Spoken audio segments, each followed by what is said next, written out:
This is the Hannibal podcast on TV Podcast Industries, Season 3, Episode 5.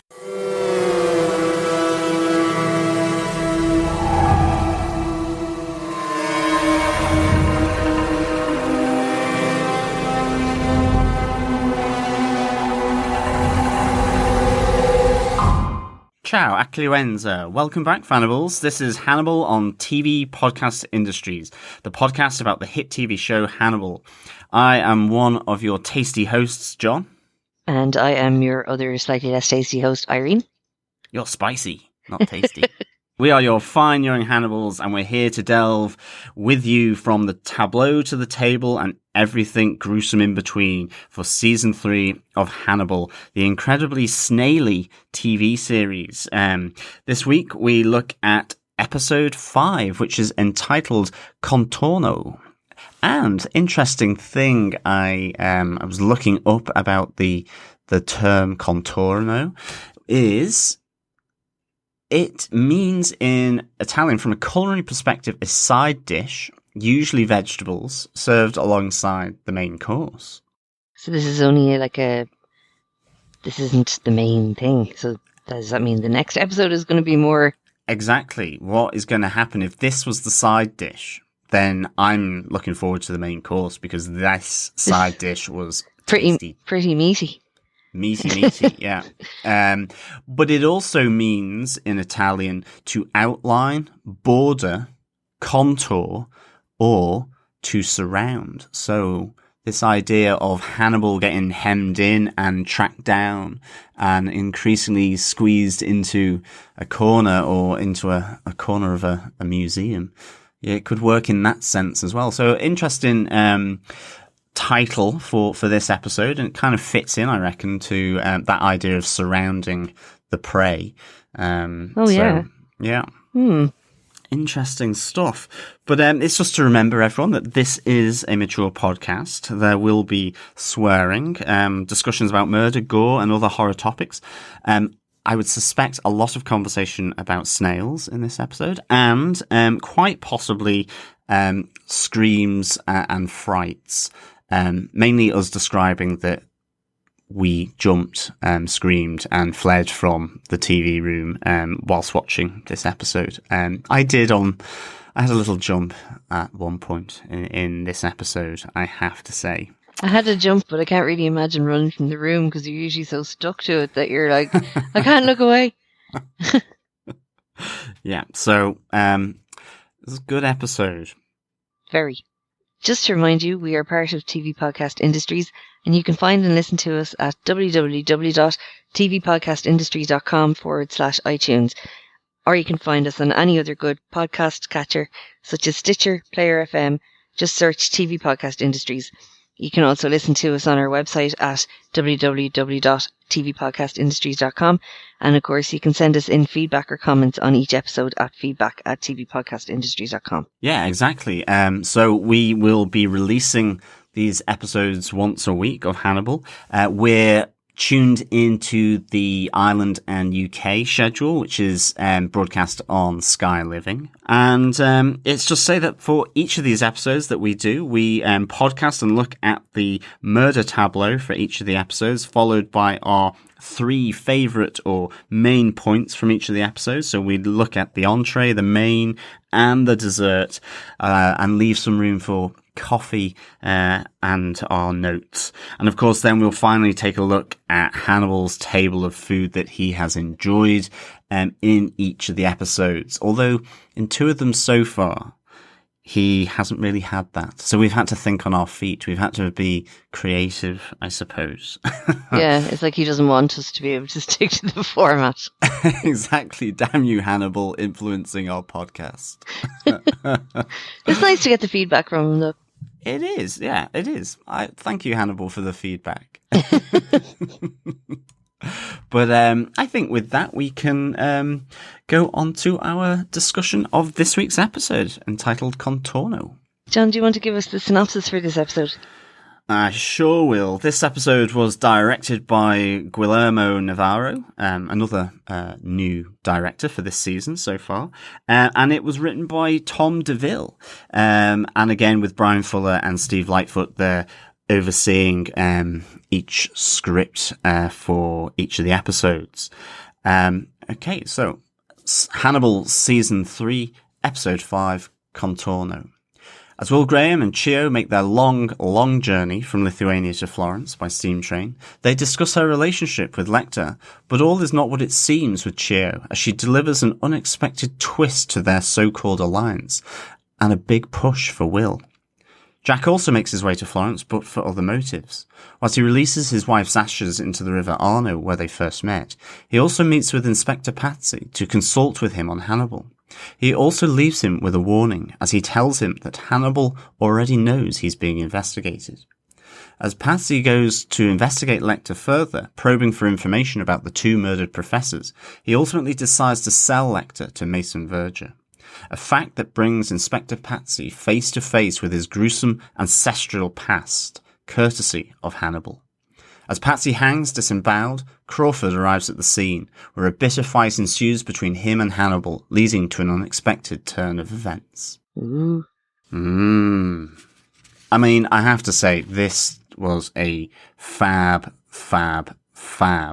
episode for me. It was anything but a side dish, I suppose, given what we were talking about just before, but I thought this was great. And to be honest, kick-ass Jack Crawford, I loved it. I mean, the sense of release that you felt from that fight was awesome, but it was such a good sort of meeting of these characters that were investigating or have been duped by Hannibal with Pazzi and Jack Crawford. It was really, really good.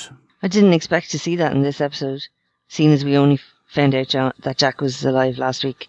I thought that we'd have to wait. It was great that we didn't. It was brilliant. Round 2 of the knockdown, drag-out fight between Hannibal and Jack. Yeah, it was a good payback, but I suspect we have that as one of our points, and I know I do. Oh, I do too. Had to be. I think onto the murder tableau and to the unfortunate Inspector Ronaldo Pazzi. Certainly it was in line with the books and it's in line with Hannibal the movie, but again, it's great to see, and it's also great to see it kind of fleshed out more in the TV series, just simply because they can do. They give it a bit more time to breathe, but to see the whole scene between Pazzi and Hannibal, I mean, he's asking him a series of questions that, he's asking him whether did he sell him to Mason Verger, but I love that he kind of looks at him and goes, bowels in or bowels out, as he then just slices down his torso. That sentence, oh god. It was like, oh no. And then it's just, it's an electrical cord, this sort of bright orange being just turned into a noose whilst he's asking all these questions, and poor Ronaldo's strapped up onto this little cart that then ultimately he's just tipped out of the window into the square. I mean, it was proper brutal. It was pretty quick as well. So it was quick from him slicing him. He kind of just turfed him out then. Yeah. And not that Pazzi could say anything anyway, I suppose, because he had the tape over his mouth. I know, but it was just like the guts just came hurling out. Hannibal's there saying, shall I keep your liver and your kidneys? They will taste absolutely perfect now. I don't think he took them in the end. I think he just slit him down the front and let him out the window, and to see the bowels just come streaming out of poor Ronaldo Pazzi's body and just splat. I think that was just to terrorize him before he died. I think so too. But it was nice how it linked into the Pazzi family history, and it was kind of one of those things where, because Hannibal is such a connoisseur of the arts and of the Italian Renaissance and Enlightenment, that he knows about Inspector Pazzi's family, and its kind of fall from grace. And he replicates what happened to his ancestor, Francesco de Pazzi, who I believe he tried to kill one of the priests. I think it was Lorenzo the Magnificent on a mass in 1478, an attempted murder. And so for his troubles, he got the same treatment as his ancestor Francesco, chucked out of a window, hung from the square, with his guts spilling out from his torso. And so it was because it's a similar reason as well. He had been promised silver, 30 pieces of silver even, and obviously Pazzi it's his greed that's his downfall as well. He's looking at Mason Verger's reward. Exactly, that whole reward thing, which, to be honest, I thought was really good, but I thought Mason Verger was making it incredibly hard for Ronaldo to get that 3 million. I mean, you had to work for it. Yeah. You really, really did. The fingerprint, which was not lifted, but was in situ and then to be verified. I was thinking, how did you get that from Hannibal? And certainly without him having killed you by the time Mason verifies it with his experts. Exactly. That's exactly what I was thinking. And then Alana goes, he's going to kill him. Yeah, it's kind of like everything was seemingly getting stacked up against poor Ronaldo Pazzi, in terms of what he had to do to get this 3 million bounty. I mean, and the fingerprint was just to get the advance of 100,000. Yeah, it's really not worth it to be there with Hannibal trying to take the knife. I know you're looking right at the fingerprint, but he's just behind you. Yeah. That's crazy. It was. But in fairness to Ronaldo, he was clever. He took the Scold's bridle that was used on his ancestor Francesco, for his guilt. He kind of was muzzled almost in an iron bridle, and he takes that into the museum because obviously Hannibal would handle it as an artifact. So I thought that was it was a clever way of getting the fingerprint and being able to then give that to Mason Verger. But Hannibal put on gloves, so he knew what he was doing. Yeah, that's true. That is absolutely true. And I just wish he had gone during daylight hours. Yeah, I know. Like middle of the night. What are you doing? You're not walking out of there, like. It was so writing on the wall for Ronaldo. And Hannibal's so clever. Like, there's no way he doesn't see that coming.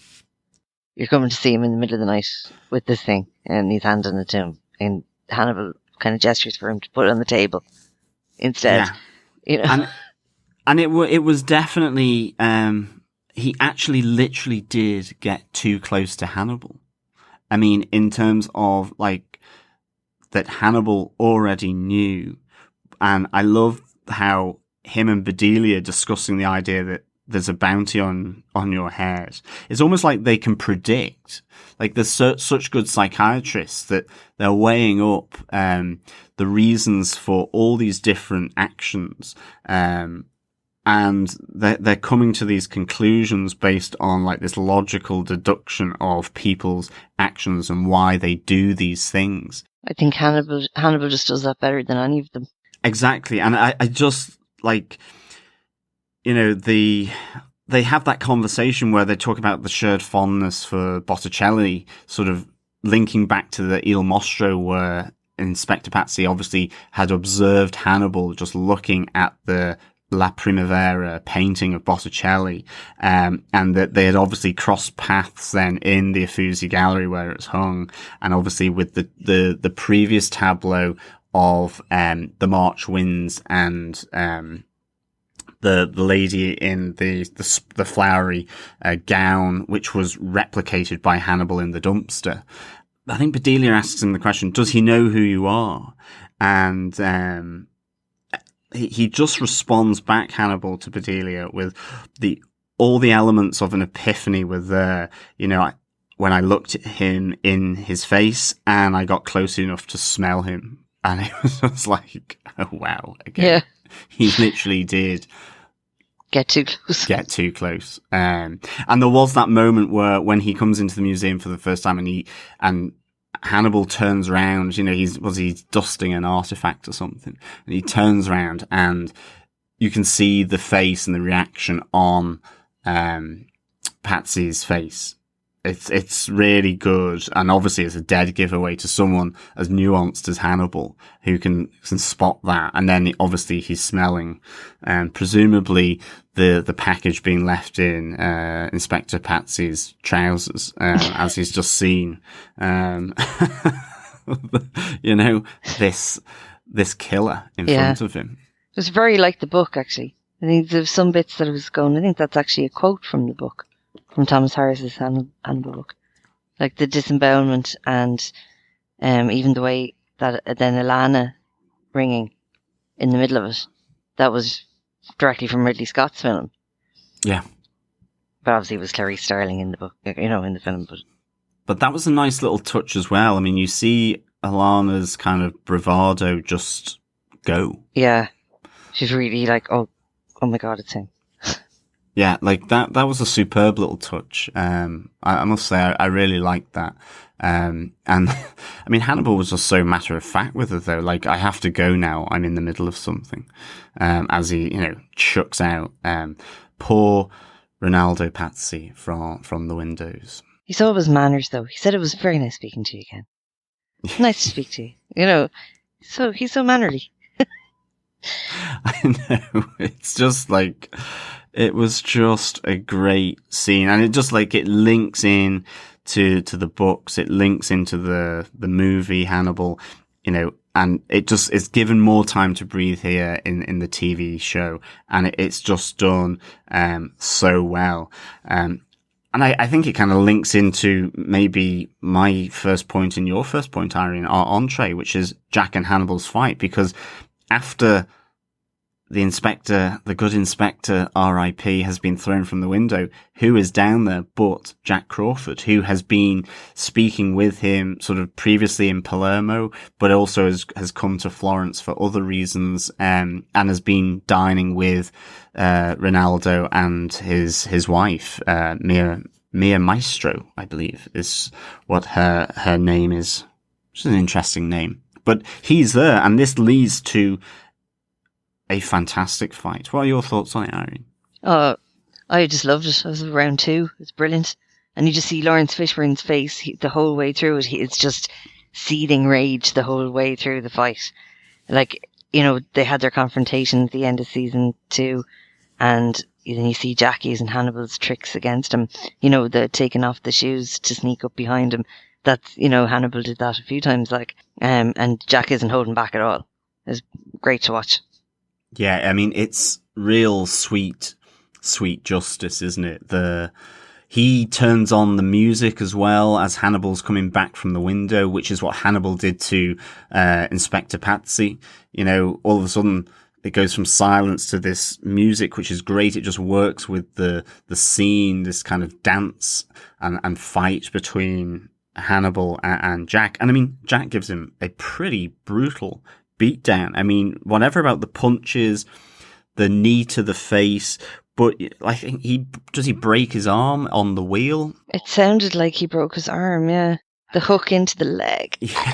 Yeah. I mean, it was superb. You're kind of getting sweet justice. And, Jack is dodging Hannibal. I mean, maybe Hannibal, again, it's one of those things where, is he letting him do this? I did think that. He didn't seem to be fighting back. Although he had just been kicked through 2 planes of glass, so maybe he was stunned. But Jack went over to get the hook and came back, and he was still on the ground. And we know Hannibal is he's very fit, and he is. He's very fit, and he's very, he looks like he's just pure hard muscle. So it's kind of unbelievable that he wouldn't at least try and roll away, or, he kind of made a half attempt to crawl along the ground, but not really. And then yet he still has the energy to hang on to the body at the end. Yeah, because immediately after he sees Jack down in the square, and Jack kind of rushes to come up into the museum and into the room, It's like he grabs his coat and is about to run, and then it's like he checks himself. Yeah, yeah. And I don't think it's because he wanted to kill Jack. If it wasn't, you get the feeling about Hannibal, if he wanted to kill you, you would be killed. So it's kind of strange. And it's one of those moments as well where Hannibal, as you say, okay, he's a psychopath, he's a killer, he's a cannibal, but he is also polite and well-mannered up till he does actually kill you in some horrible way. But this is the one moment where I went, Hannibal is being a dick. I mean, he taunts Jack over Bella. He talks about, did you practice those injections? What was it that you actually did inject her with in her final moments? Was it the drugs to numb the pain, or was it something else to put her out of her misery from this terminal illness? And like, he really is kind of taunting in a really nasty way. Yeah, he's laughing at him. Yeah. He says, did you get my letter? So it's a bit like what you were saying last week. You thought it was a jibe. And I think now I'm increasingly thinking that it was, because I think in the last episode I was saying, no, he meant this. He had worked with Bella, to help her through this illness. And I thought it was like a genuine concern. But when I hear it's in this context, and then with what follows, you're kind of going, this is just nasty. It's Hannibal truly being an arsehole. Yeah. He's committed to it. Like, in the scene, when he said did you practice on oranges? I was like, that is just, I mean, who would taunt somebody with that? If he did, maybe he did. That's what people do. Like, unfortunately, they have to practice. Trying not to hurt her or whatever. And he's just like, yeah, exactly. It was, just one of those moments where, for the sympathy or the kind of element to Hannibal's character was lost with me for that moment. It's like, you deserve this punch. Yeah, you deserve everything. Good kicking. But it was a great fight scene. It was really good to see Jack Crawford get his sort of reward, but ultimately he still escapes. It's kind of a bit like what Alana said after Inspector Pazzi and Mason Verger have had their kind of Skype call with one another, where Hannibal, he runs or he kills. Hannibal is going to kill him, and it's kind of like here, either Hannibal is going to kill Jack, or he makes his escape and runs. And in this case, he uses the good old Inspector as his rope down into the square. I wonder if he landed on his guts. He must have. Oh, made a patty with his feet. Maybe he did keep his liver and kidneys, and maybe he just grabbed them on the fly.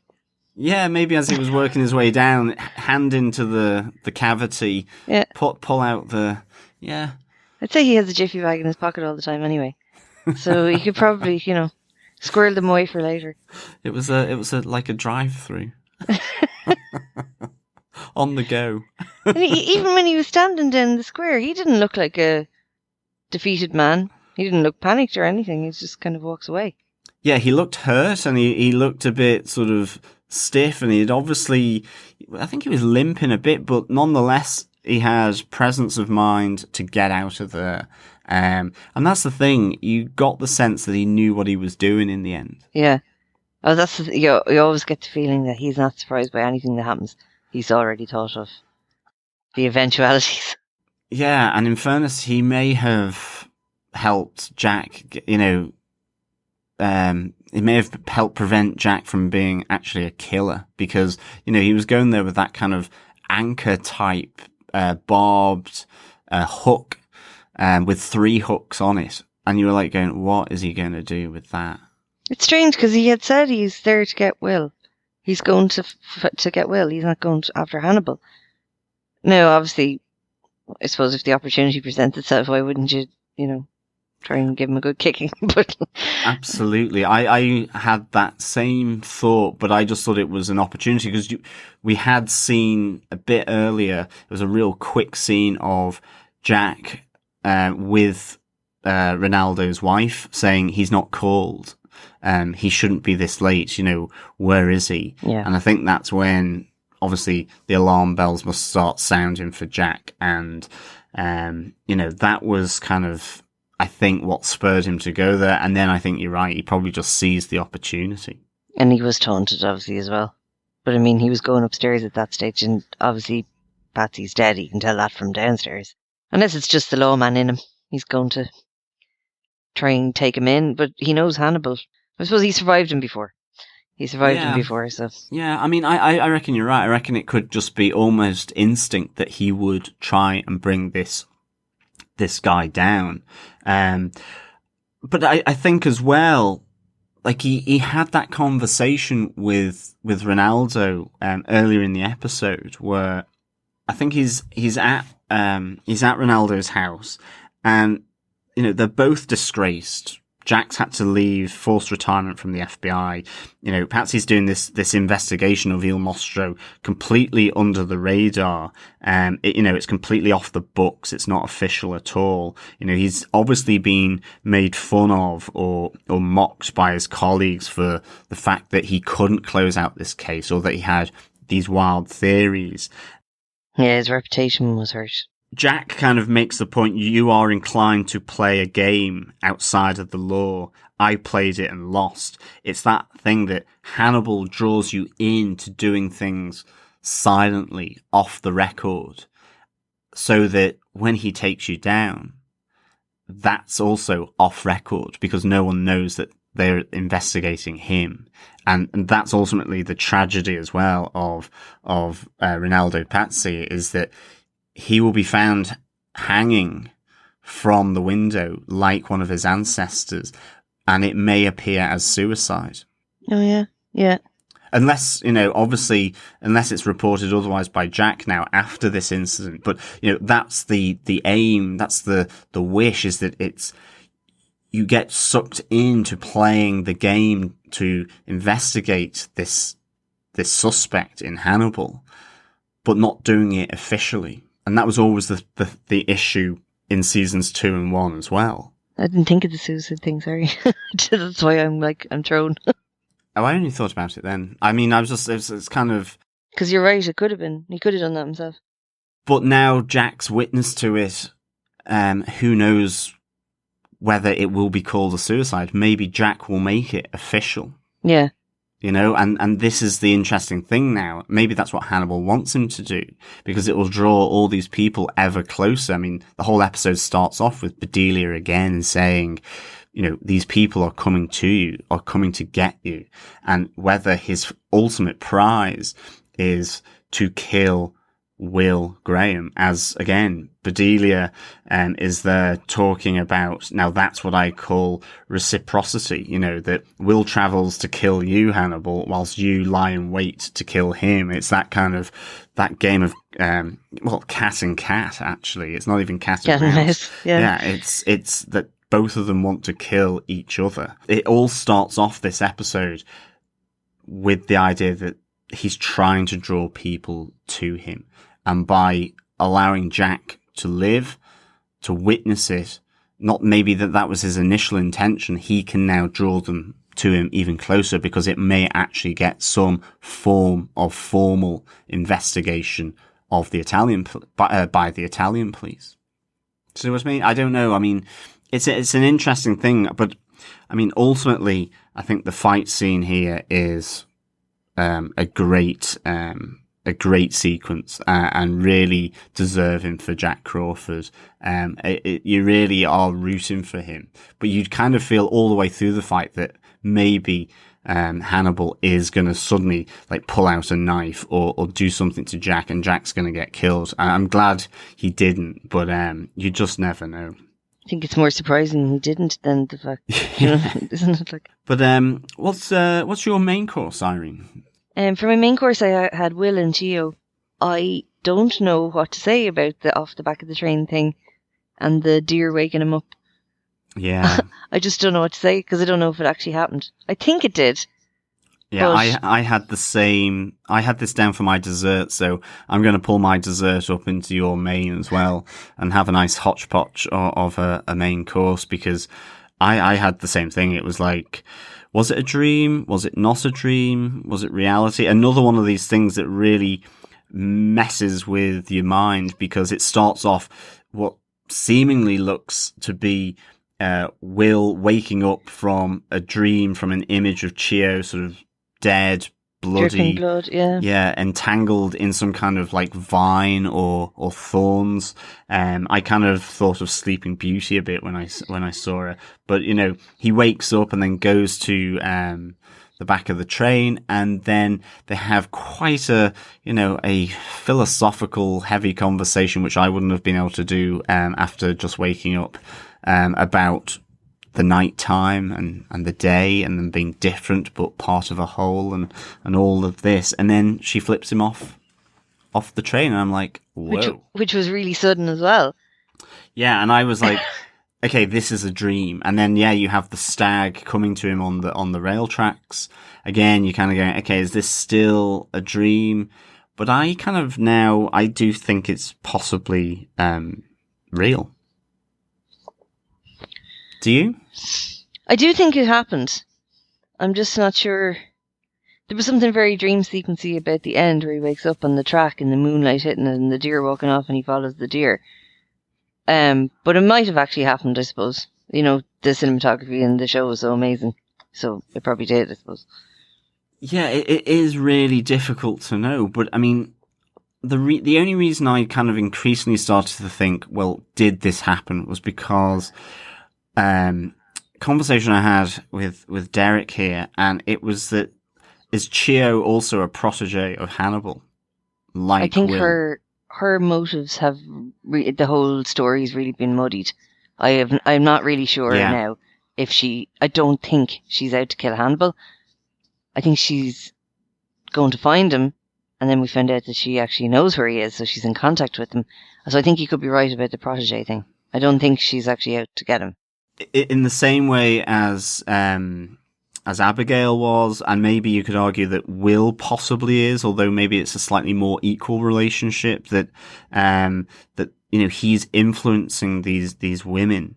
And I mean, she actually says, before she just throws him from the train, she says, there are other means to influence people other than violence, and she moves in for the kiss. And I mean, she's basically saying that, beauty, sex, love, again, can also be used as a means. Which is why you're screaming at Will going, if somebody said that to me and then kissed me, or tried to kiss me. Yeah.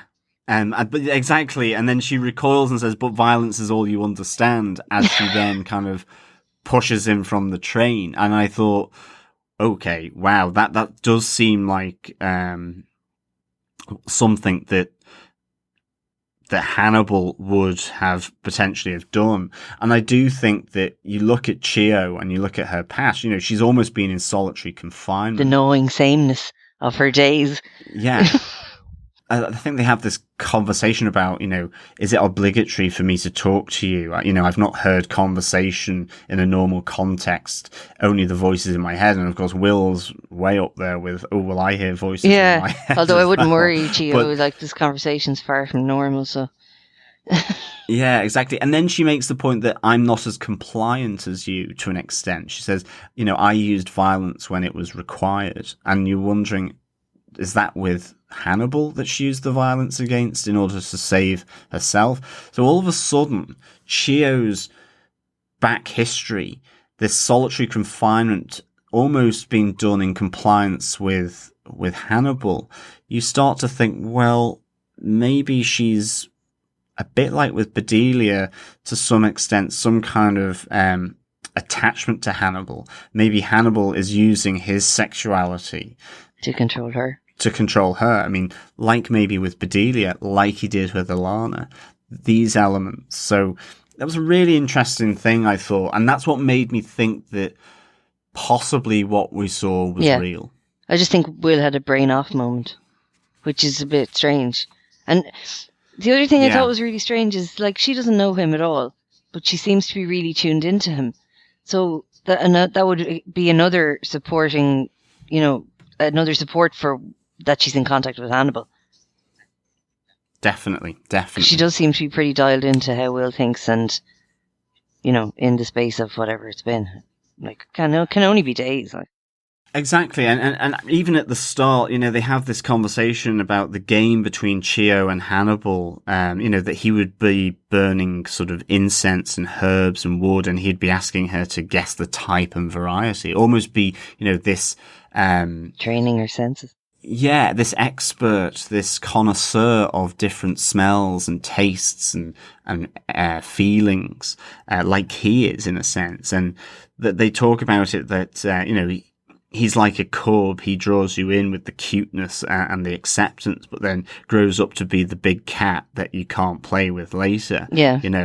And it's that moment where you realize, the big, powerful lion with the mane, that you're out of your depth with him, and you can't deal with the raw power of it. And it's the same with Hannibal.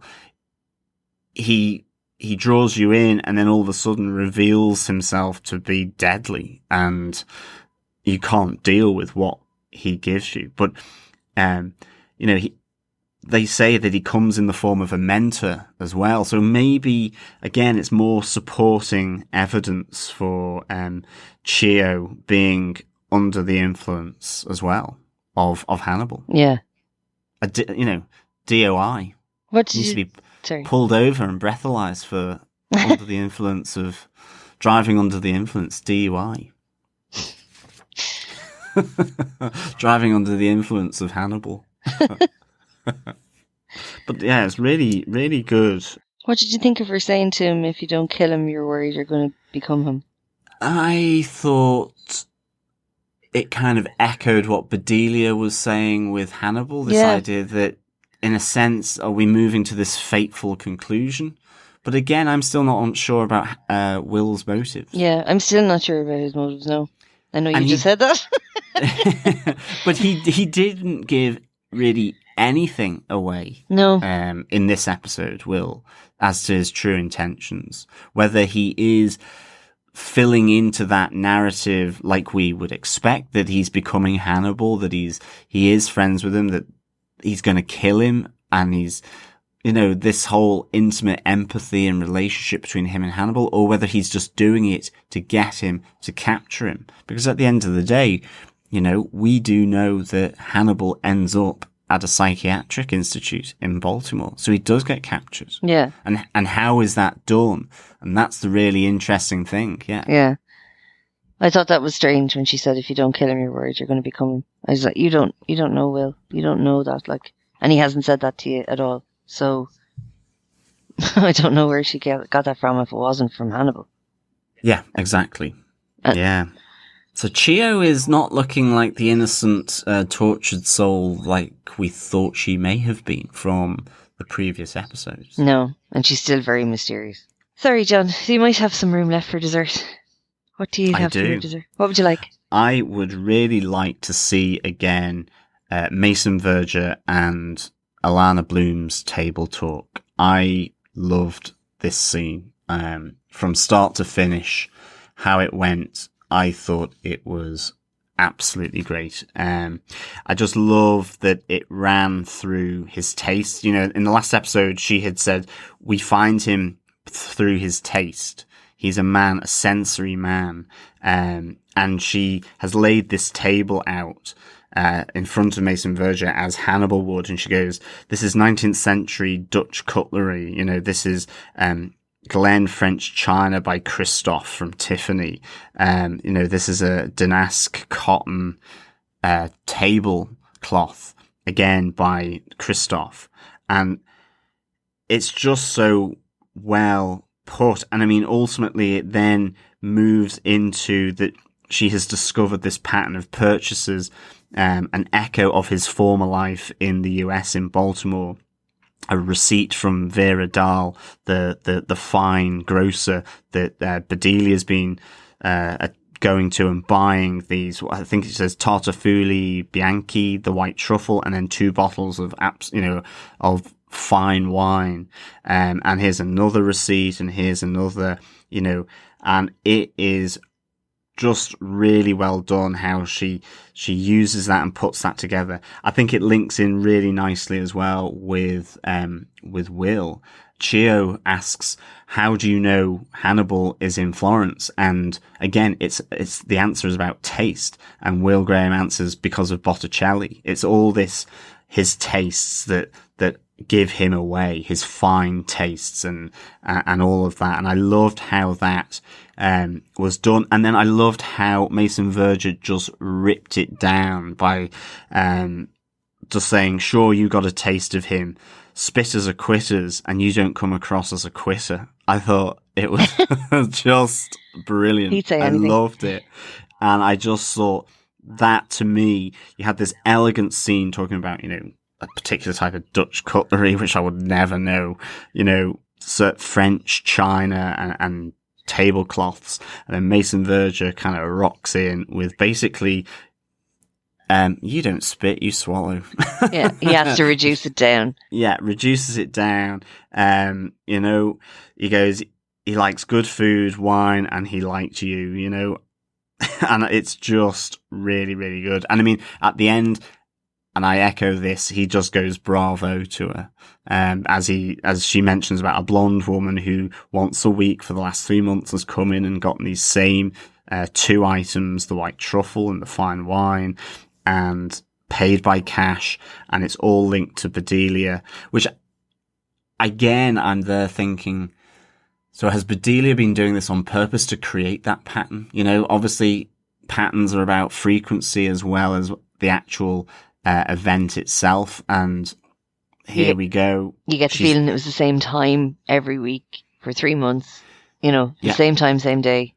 Yeah. And it links back to her sitting on the station platform. So, for me, this whole little scene in this episode, I'm with Mason Verger. I would say bravo. It was fantastic. I loved it, from being elegant to crude, some humor in there, to ultimately the investigation to find Hannibal, and that link in with the taste of Hannibal and how you can find him that way. When she lays it out like that, all his tastes in food and wine and everything, it's not a huge leap, but you're still going, okay, yeah, she did well deducing that, but it wasn't a huge leap. That's what you would look for if you knew him at all. And obviously she did know him quite well. So I like the way you could see there's still the darker Alana. She's quite cold. She's still cold when she's talking about Hannibal and everything.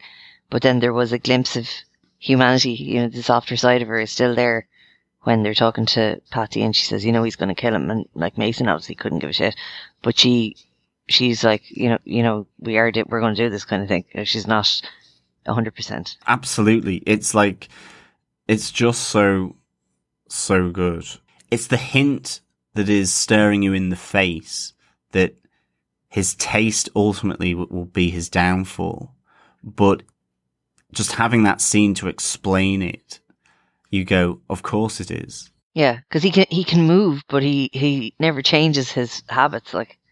Yeah, obviously killing people, but apart from that, he's any upmarket shops are, they're probably going to have had somebody coming in buying stuff for him, so that makes sense to go there. Definitely.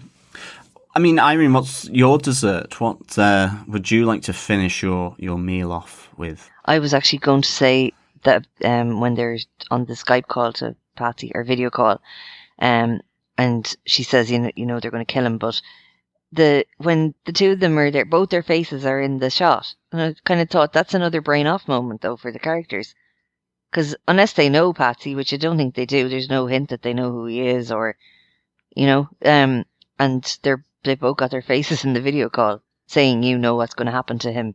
He's going to be tortured and killed. Yeah. You're going, lads, you're both convicted right there. I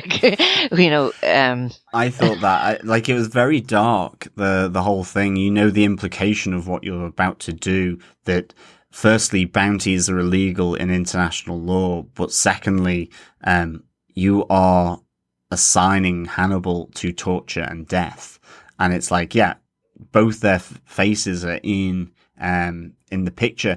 And the weird thing is that Mason Verger almost starts off saying, I'm so glad you got in contact with us. This is really important to remove people like this from society. They're such a danger to society. Like almost trying to prevent any kind of conversation that could implicate him in the future if any legal action was to be taken or something. That's how I took it. And then it just kind of descended into this.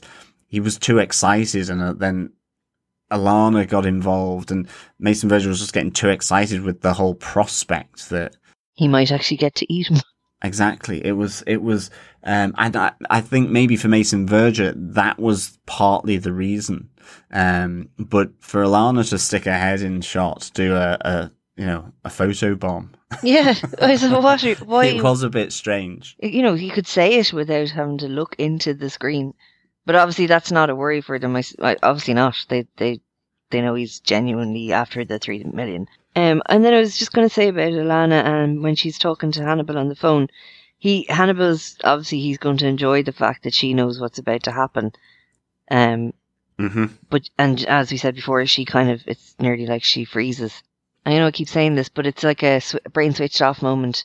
She actually just hears somebody saying pronto, and then she goes, "This is Alana Bloom," blah blah blah, and you're like, hang on a second, that could be anybody, like. Yeah, and it was Hannibal. And it was Hannibal. It wasn't Ronaldo like she was expecting. Yeah. She really put her foot in it. But it comes back to that whole thing. Like Hannibal and Bedelia seem to be able to predict what people are going to do. What people are going to do. It's almost like superhero quality to an extent. But in this context, it's obviously, they are trained professionals in human behavior. And so it's a deductive process that they're going through, and one that just seems to work so well for them. And maybe that's why Hannibal keeps Bedelia around, is that, he's had that patient-doctor relationship with her and can bounce these ideas off her. Because, again, they have the whole conversation whilst Hannibal's playing the piano where they talk about Ronaldo Pazzi and the bounty on his head, and they talk about how credit for police is such a short game. The half-life of it is short. He would be better off to sell me. Like he's going through the behavioural patterns of what Ronaldo Pazzi might do in order to be able to do a strategy to essentially corner him and then kill him. It seems quite foolhardy because Hannibal's always right, and they are pretty bad at predicting what he's. Broadly they can predict what he's going to do, but he gets details and they don't. Exactly, and discusses them through with Bedelia. It's a really interesting relationship in that way. Definitely, I thought that aspect again of their relationship is really cool. Will you have a coffee, John? I will. Will you? I'll have a double espresso with grappa in it, like they do in Rome. Okay, just give me a sec. Then I'll fall on my back drunk. But R.I.P. Bella is my first note. Lecter where her and Jack met in Florence. Jack spreading her ashes in the River Arno there in Florence. I thought it was a nice little touch. Surprised I don't know why ring. I don't know why he threw the ring in, but maybe he was just making sure that all those mementos, that personal memento, went with her to the Arno. But at least someone won't be finding a shopping trolley in there. It'll be a wedding band. I thought that was sad that he threw the ring in. Yeah, I thought it was really sad, but I thought it was a nice touching moment that he was laying to rest Bella where they met. I thought that was really good. I liked that. I thought it just felt natural from the previous episode again, where I thought it was quite touching how they worked Jack's recovery with Bella ultimately passing away. Yeah. So I thought that was a nice little final nod to the two of them, which was nice. And then my final one is Steam Train. Like, I know Europe's the old country, but I'm kind of there going, did they really take in, the 21st century a steam train from Lithuania to Italy? Probably not, until I saw that wide shot where it showed the steam engine and the steam train rocketing through, the countryside. I thought, no wonder it's taken them the entire episode to get from Lithuania to to Florence. And it's hardly cost effective as well. I mean, are they on expenses? Because, if that's a personal choice, they're being paid too much. And, she has no money. She's been in Lecter Dvaras for the last God knows how long. So I was thought, grab a plane. It's like You'd be there by now. Don't go by boat. Grab a plane. Don't go by steam train, because they don't really exist except for Heritage Lines or the Orient Express. Take a plane. Maybe they were actually in a national park train. Yeah, but look, it looked good. I must say, aesthetically, it works. I understand that from an aesthetic point of view, it works. But I was just like, oh, it's a steam train. Anyway. Maybe that's only a minor little quibble, if a quibble at all. I do like trains after all. Maybe they thought there'd be less chance of Chiyo's passport being asked for if they got a train. I don't know. That's true. Yeah. That was my only 2 notes really from that. But Irene, have you got any notes? Yeah, I thought there was a bit of a closing in feeling around the episode. I know in the last episode you were saying that it felt like a hunt, they're all readying to ready off kind of. And this one was, they're closing in on him, and well, obviously Jack actually gets to him, but that's, at the end of the episode. So I'm really hoping the next one is going to be major. But it seems like it will be. I can't see how it wouldn't be. And maybe the steam train will finally have gotten to Italy. At which point, interstellar flight will be possible. I mean, it's taken them so long to get there, but no, I agree. It definitely felt this closing in. The game is afoot. Basically, Mason Verger knows exactly where he is. Will knows where he is, and Jack as well. Intimately knows where he is after the events in the museum. Yeah. That it was a good feeling actually. To see it all closing in, and I suppose Bedelia is absolutely delighted, because she's like, here come my knights in shining armor, basically rising in to save me from this absolute nutcase. But that was another one of my notes. I think she's lost it. I don't know if it's Stockholm syndrome or what. She's becoming more like him with each episode. She was so relaxed in this one, he's standing behind her, stroking her neck, and obviously, he doesn't have a shirt on, but, I was going, not that would, couldn't say Mads standing behind me stroking my neck with no shirt on wouldn't bother me either, it probably wouldn't, but, she knows a lot more about Hannibal than that, so, it's just what's going on with you, plus, her voice, is she incapable of speaking at a normal volume? She's just whispers all the time, which makes sense when she was. She was always very, controlled and dignified and everything. But it seems to go beyond that. In the first episode, I thought it was because she was so afraid of him. In the third episode, I was like, okay, she's playing some kind of a game here or whatever. And now it's like, can you speak up? Yeah, maybe Hannibal is doing a slow voice box or larynx carpaccio, so it's very thin slivers of her voice box. I must look it up. Maybe eating oysters all the time has that effect on your voice, maybe. I don't know.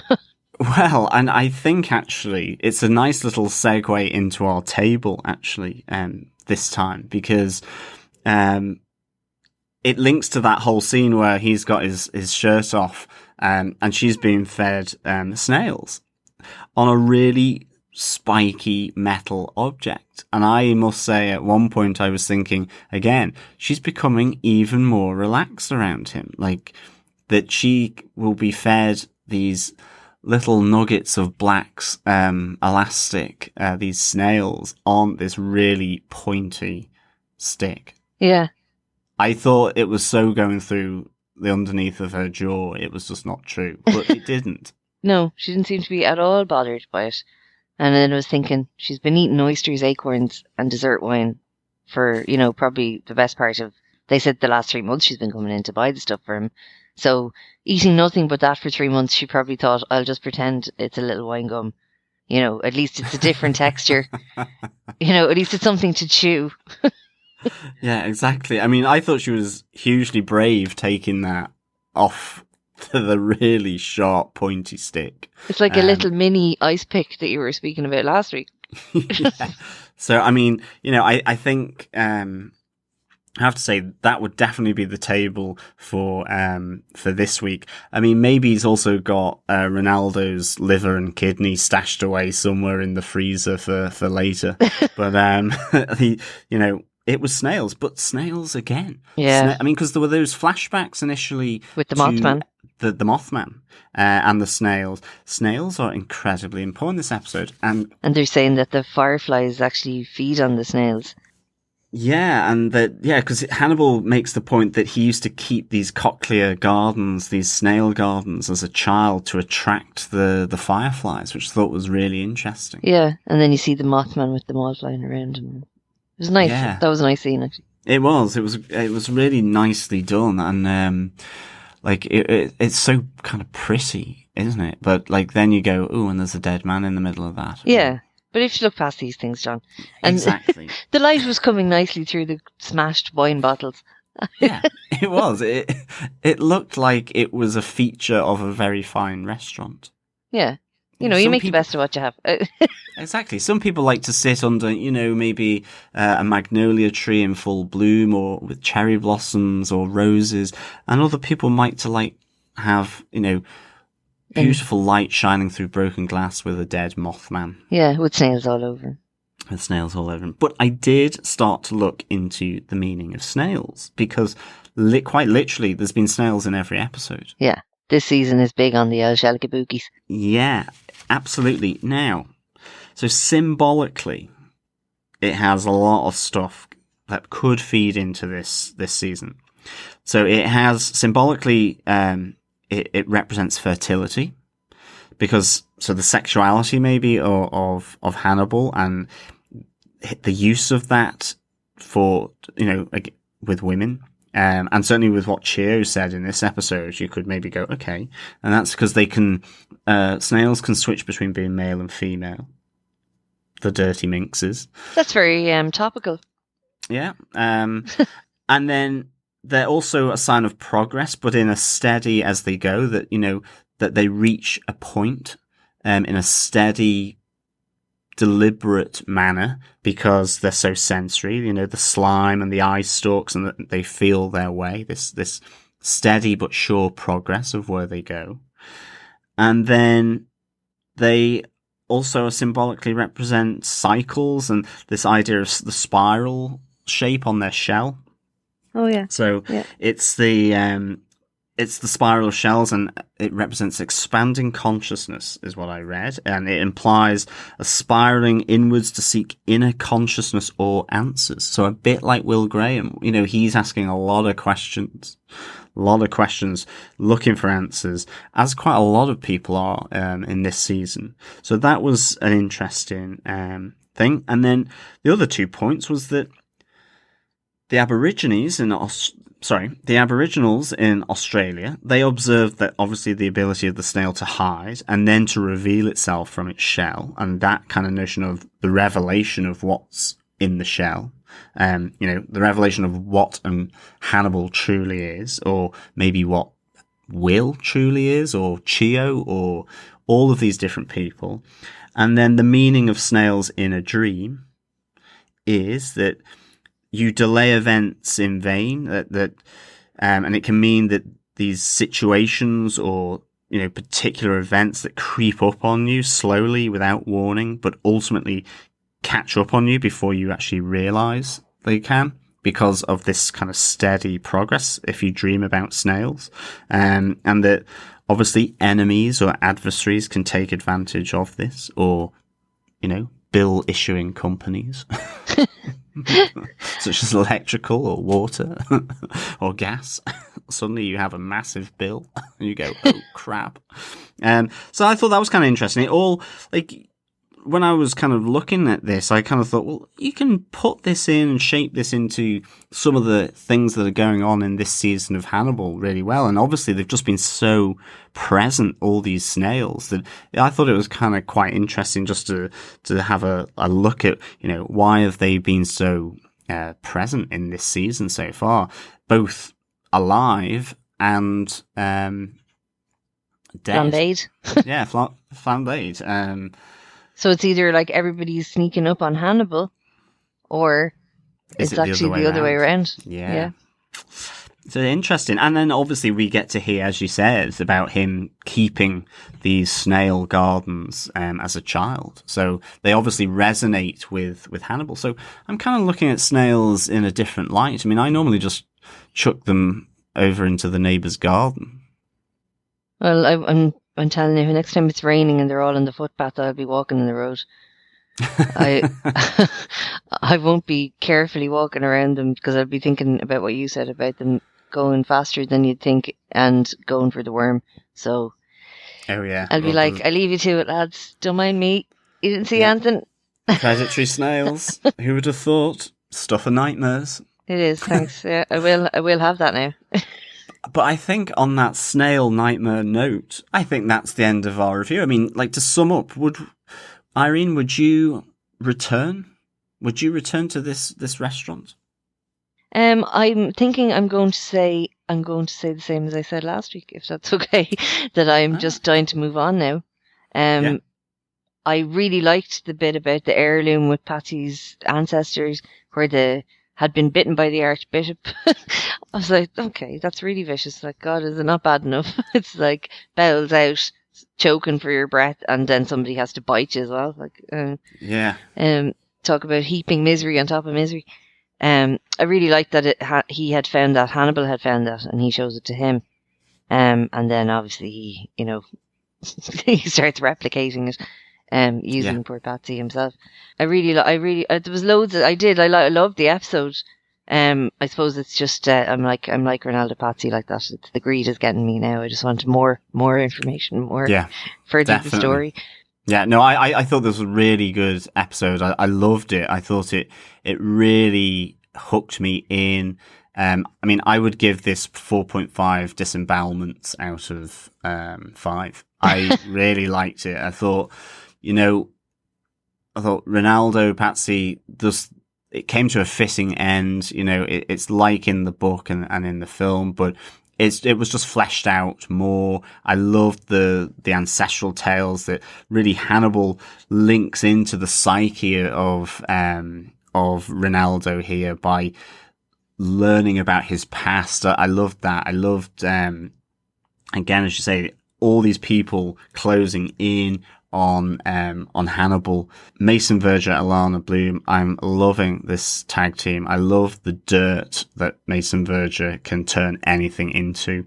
He's real dirty jokes and observations. Really liking that. I think they gave Chiyoh a really nice twist here. Okay, we still don't know whether Will's going to wake up on his steam train in the next episode, or whether he has actually been thrown from the train. So again, it adds a bit of intrigue, but it's definitely really makes you want to see the next episode, and that's great TV, whatever way you look at it. I just loved how this all kind of came together and started to focus on Hannibal, and then the fight scene between Jack Crawford and Hannibal just was like pure justice for me.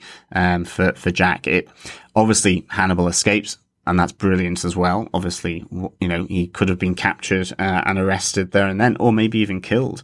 But we know that's not the case. So it was a really good scene, just how it played out. I thought that was superb. And then some nice little touches for Jack Crawford, releasing his dead wife's ashes in tribute in the Arno River. I thought that was really nice as well. So it's just full of heart and emotion and intellect. It's such a good episode. I really liked it. And of course, it had a tableau and it had snails. And I'm finally glad I understand a bit more about the snails, because, I was there. It was increasingly getting to me that I hadn't done it, because I was going, Why are they showing? What's the relevance here? Yeah. So it's interesting to see that can stylistically, symbolically link in with some of the stuff that's going on. I'll never look at snails again in the same light. Snails. But I think on that note, it's just to say thank you again for listening. And remember, you can find us at www.tvpodcastindustries.com/iTunes. Any other good podcast catchers such as Stitcher or Player FM, just search TV Podcast Industries and you should be able to find us. You can listen to us directly on our website as well at www.tvpodcastindustries.com. And of course, please send your feedback on each of these episodes and our podcast or comments so that we can have that discussion and in the psychiatrist's chair. You can send any feedback or comments or thoughts to feedback@tvpodcastindustries.com. So it is just for me to say again, thank you for listening. Thank you very much. And a big ciao with snails on top. As Jack said when he tipped the ashes into the Arno, ciao bella.